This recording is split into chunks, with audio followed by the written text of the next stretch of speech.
Hello guys, welcome to my YouTube channel. My name is Nseni, and on this channel we'll be basically doing everything car related. That's what this whole content will be all about. So everything that has to do with cars, rebuilding stuff, fixing stuff. I'm a big DIYer myself, so we'll be doing a lot of you know, DIYing on my car or any other car for that matter. So today I've got another nice project that I'm actually planning on working on, and it's an Audi A3. So on this one we will be doing an engine swap. So this is what I'll be doing. Let me show you what we'll be working on. Now this is a 2015 Audi A3 1.8 TFSI. Comes in with 132 kilowatts of power. Drives the front wheel using a DQ200 gearbox, which is a 7-speed DSG. It's quite slightly a weak gearbox. If you own one of these cars, you probably know that the clutch system on this thing wears off quite fast if you're doing some heavy driving on it, and if you're pushing it really hard. So the engine isn't bad at all in terms of producing power. I mean, 132 is enough for such a car. However, I wanted to do another project where I'll be actually doing a swap for this. So let me just quickly show you how the actual engine bay looks like. Quite a decent spec as well. Scuba blue metallic S-line, comes with sunroof, nice rotary rims. Yeah, it's quite decent. However, I wanted it to have a little bit more power, so this is the heart of the car. I've already taken out the engine cover. So this motor here is a Gen 3. It's a CJS engine code, CJSA, if you want to know all the numbers. So basically it's the front wheel drive variant. The A3s do come in a quattro variant, which uses a different type of a gearbox. I think it's a DQ250 from the S3s of this generations. So I will be doing the swap for this. This will be coming off, obviously, meaning stripping off the whole front end, coolant system, turbo downpipes. Everything has to come off in order for me to fit the whole entire engine. Obviously the drive shafts, the gearbox, the engine mounts, pull out the engine motor, and then we should be at a good space where we can retrofit this. So the engine in question, ladies and gentlemen, is right here. So this is an engine from a VW Golf 7.5R / the facelifted Audi S3. So the facelift S3s and the facelift 7.5 Golf Rs uses the same engine. So this is a DJH engine code if you're interested. So has a big IS38 turbocharger. It came with all the wiring harnesses, everything. And I'll also be doing a gearbox swap on this car. So here's the gearbox. So now this is a DQ250 gearbox from a Golf 7.5 GTI, and the reason I went for this is because I wanted to keep the front wheel drive things on it. Should still work. I could have gotten the 381 and then just do a transfer case delete on it, but should do the job. It's a 6-speed though, instead of a 7-speed, so I'll probably lose a gear. I'll do the gearbox DSG service, and since the plugs are different, I've already bought the plugs for the DSG box. That one uses a different plug, and this one uses a round style plug. So I've already labeled up what goes into where, so I'll be rewiring and opening what I'll be taking out from this. So the DQ200 gearbox will come out, and then the DQ250 box will come in. So ladies and gentlemen, without further ado, I'm gonna start stripping the entire front end of the car, put it on jack stand, take off the wheels.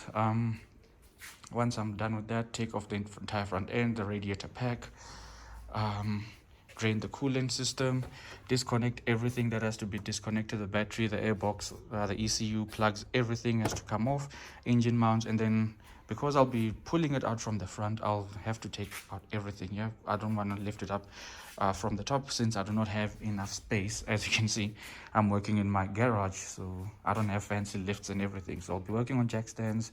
So the easiest way for me to do it is just to pull it out from the front of the car. So yeah, let's go.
Right, this is the state that I'm at right now. Headlights are out, front bumper is out. Yeah, the other side of the headlight is out. I had to drain some of this from the washer fluid here.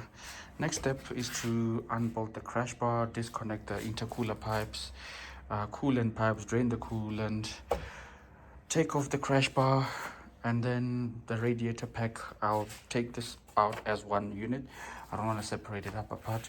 Take this all apart, and then yeah, we should be at a good state where we can start unbolting the drive shafts and the gearbox side of things, and then unplug what I need to unplug, like these coolant lines that goes into the radiator, top and bottom radiator side. Yeah, let's get it moving.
Okay,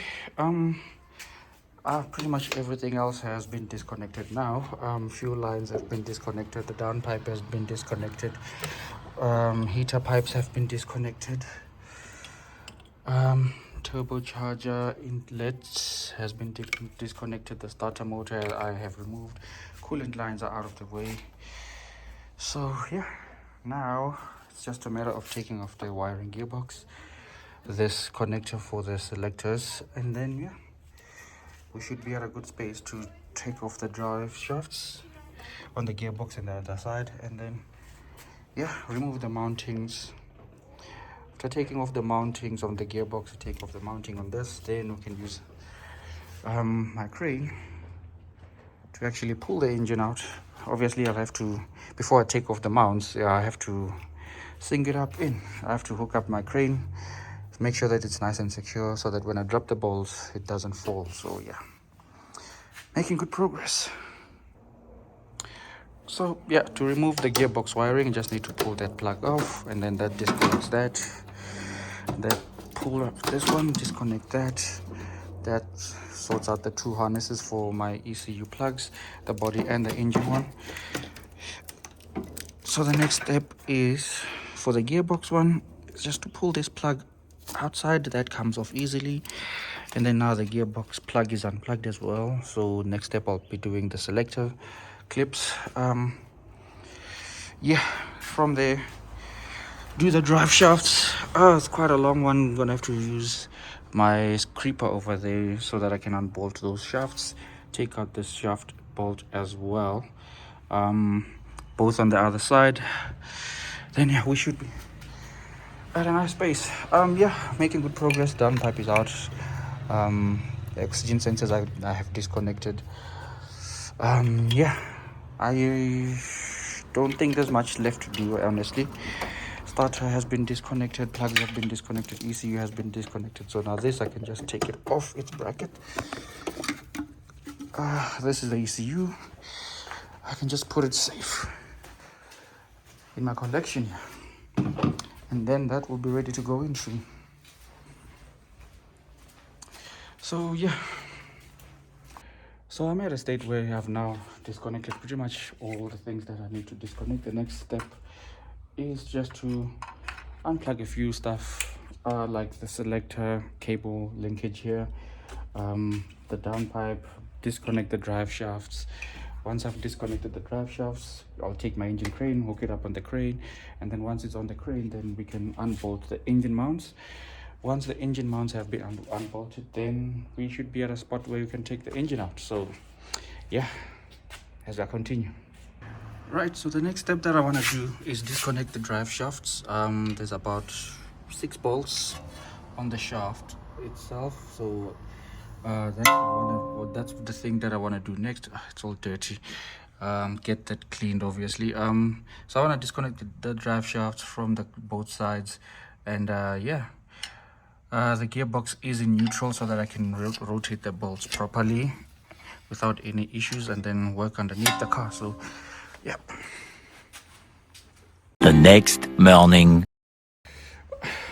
Okay guys, it's the next day of me doing the engine removal. So I didn't finish the day before, so I had some errands that I need to run. So we'll be continuing taking out this engine. So yeah, let's go. So yesterday I managed to get the drive shaft bolts unbolted on both sides, on the left and the right side. Just 6 bolts that holds onto the drive shaft on either side, and then yeah, obviously I had to use the screwdriver technique to hold the brake discs from rotating.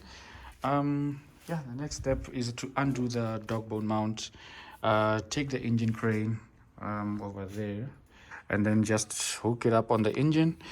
From there, remove the engine mount, remove the gearbox mount, and then we should be able to pull it out. So let's get it.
ladies and gentlemen, so the engine is finally out, completely removed. All the wirings and plugs have been disconnected, and here are the engines side by side, situated nicely. So the DQ250 gearbox, the DQ200 gearbox, the 1.8 TFSI engine, and the Golf R engine that's going to go in. So these are the two EA AAA Gen 3 engines. So this one is out, that one is in. Now, of course, after doing this, I need to clean the whole entire engine bay, make it nice and neat before putting the other new engine in. Make sure that all these oil leaks and gunks here are all cleaned up. Alright guys, I'm gonna end the first video here. Thank you so much for watching. If you enjoy this type of content, please give me a thumbs up, smash the like button, subscribe to the channel, and I'd really appreciate your support, guys, if you want to see more content like this. Cheers guys, peace.